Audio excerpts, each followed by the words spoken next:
Hello everyone, आज हम लोग नेट प्राइमरी प्रोडक्टिविटी पढ़ेंगे टेरिस्ट्रियल इकोसिस्टम का। कई तरह के टेरिस्ट्रियल इकोसिस्टम होते हैं, फॉरेस्ट में भी कई तरह के फॉरेस्ट होते हैं, ग्रासलैंड भी कई तरह के होते हैं और डेजर्ट भी कई तरह के होते हैं। तो सभी का ओवरऑल एक हम यदि प्रोडक्टिविटी देखें, यानी कि एनुअल एक्यूमुलेशन ऑफ बायोमास, एक साल में वो कितना बायोमास एक्यूमुलेट करता है, उसी को हम स्टडी करेंगे आज। जैसे हम किसी बायोमास को यदि मेजर करते हैं तो उसका ड्राई वेट लेना प्रेफर करते हैं, या और जब एनपीपी हम उसका लेंगे तो एक साल पहले कितना बायोमास उसमें था और साल भर के बाद कितना बायोमास हुआ है, उसका डिफरेंस निकाल लेंगे तो हमको एनुअल बायोमास एक्यूमुलेशन यानी कि एनपीपी मिल जाएगा। स्टैंडिंग क्रॉप भी एक टर्म है, ये होता है total biomass at producer level at particular time. किसी भी खास समय में किसी खास लेवल पर जो बायोमास होता है उसी को हम स्टैंडिंग क्रॉप का कहते हैं। ये खास करके प्राइमरी प्रोड्यूसर के लिए इस्तेमाल होता है इस टर्म का, यानी कि ट्रॉफिक 1 के लिए इस्तेमाल होता है। टोटल यदि देखा जाए तो बायोमास के लिए जो हम इस्तेमाल करते हैं यूनिट, वो है ग्राम पर मीटर स्क्वायर पर ईयर। लेकिन ये जो हम ड्राई वेट लेते हैं, ड्राई वेट ग्राम में मेजर करते हैं, इसमें कार्बन के अलावा फास्फोरस, सल्फर, कैल्शियम सारे के सारे न्यूट्रिएंट्स होते हैं। जबकि यदि हम कार्बन के टर्म में केवल इसको मेजर करते हैं, क्योंकि इकोसिस्टम, जब टोटल इकोसिस्टम की बात करते हैं अर्थ की, तो ये बहुत बड़ा आंकड़ा हो जाता है, इसीलिए हम केवल कार्बन कंटेंट को देखते हैं। तो ओवरऑल एक असेसमेंट है कि पूरे जितना भी इकोसिस्टम है, चाहे वो लैंड इकोसिस्टम हो या एक्वाटिक इकोसिस्टम हो, इसका एनुअल प्रोडक्शन यानी कि एनुअल प्रोडक्शन जो है वो 105 पेटाग्राम कार्बन पर ईयर है। 105 पेटाग्राम कार्बन पर ईयर है। पेटाग्राम होता है 10 to the power 15 gram.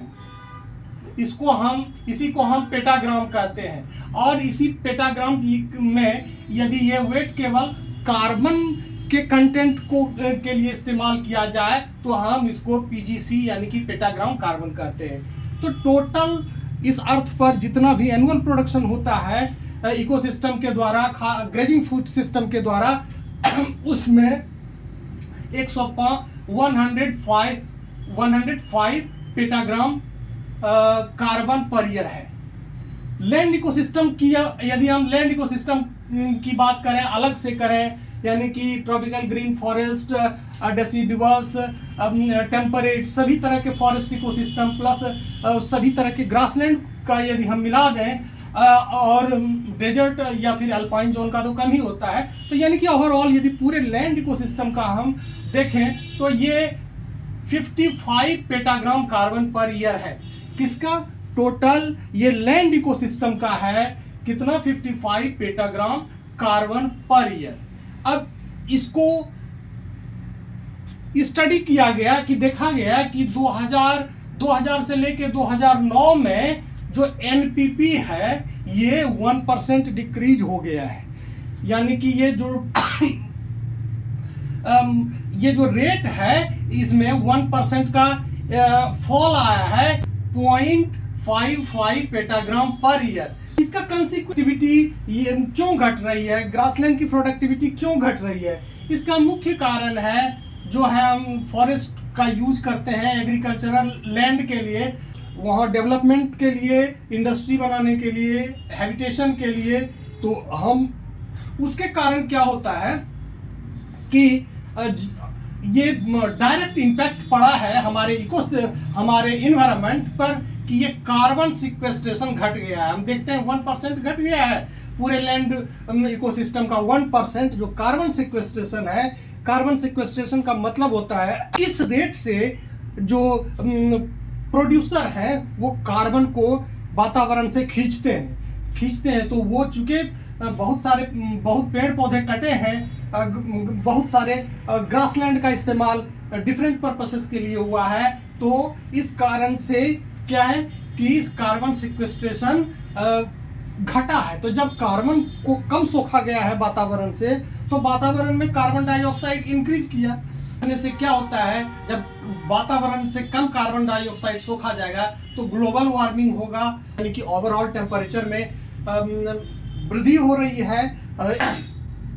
With the time then you will find there is unpredictable climate, melting of glacier, ये एटसेट्रा।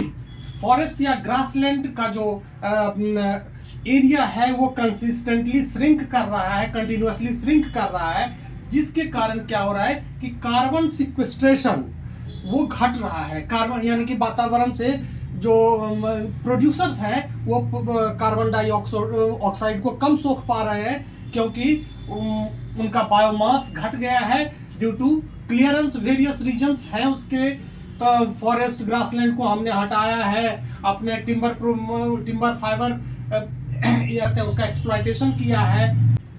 फॉरेस्ट में जो एक्चुअल बायोमास होता है ट्रॉफिक लेवल पर, इसको हम स्टैंडिंग क्रॉप के नाम से जानते हैं, और स्टैंडिंग बायोमास भी से कहते हैं, स्टैंडिंग क्रॉप या स्टैंडिंग बायोमास कहते हैं। इसमें 40% रूट होता है, 40% ट्रंक होता है और 20% लीफ होता है। एक्चुअली होता क्या है कि जब फॉरेस्ट या ग्रासलैंड का इस्तेमाल डेवलपमेंट के लिए होता है तो वो श्रिंक करता है, वो एरिया छोटा हो जाता है, जिस वजह से क्या होता है कि फोटोसिंथेसिस का दायरा कम जाता है। जो ग्रीन प्लांट है कार्बन डाइऑक्साइड को वातावरण से कम सोख पाते हैं, क्योंकि उनका बायोमास घट जाता है, और जब कम सोख पाते हैं तो इस वजह से CO2 का लेवल एटमॉस्फेयर में बढ़ता है। फूड शॉर्टेज तो होता ही है, फूड शॉर्टेज होगा फ्यूचर में, बहुत सारी संभावनाएं होंगी, लेकिन एक्चुअल होता है CO2 का जब लेवल बढ़ता है तो ग्लोबल वार्मिंग होगा, जिस वजह से unpredictable climate, melting of glacier, ये कई तरह के जो समस्याएं हैं वो एराइज हो सकती है। Okay, thank you.